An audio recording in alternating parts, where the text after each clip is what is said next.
Shout out sa inyo mga ka-vlog. Nandito po kami sa tabing dagat. At itong aking kumpare tinulungan ko ng pag-aayos ng ilise. Ayan po siya, oh. Inayos ko po ang ilise niyan. Ayan. Kinakabit na po niya. Siguradong maninibago ka pare sa takbo niyan. Guys, yung vice grip dito guys. Oh, original ang basket daw, dito. pero natutupi. Natutupi daw siya. Hamag yan. Tuloy niyan pare. Matulin niyang yung yan.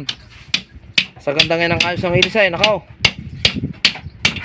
Pero ito po guys, gawain ko rin po sa amin pag nasa amin ako. Dipokpok guys. Wala nga lang po martilyo, ang ginamit kong pagpupok, baka lang natubo.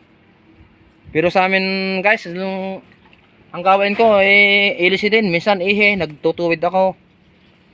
Yan. Ganyan pong ang ginagawa sa amin. Kaso lang dito, 3 pala ng ilise. Sa amin naman, 2 lang. Ito po yung bangka ng aking paring iPad.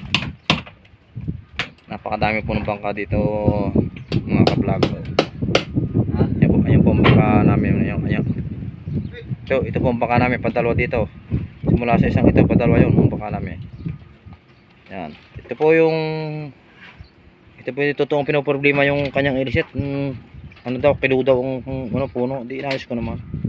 Yan, pero po, kitang-kita nyo, ayos na. Oh. Nababag guys, nababag ng bangka, ng pit ng bangka. Oh, nababag daw siya ng pit ng bangka. Parin Jirek, tingin ka naman dito. Shout out ka naman sa mga okay. Pass out, baby.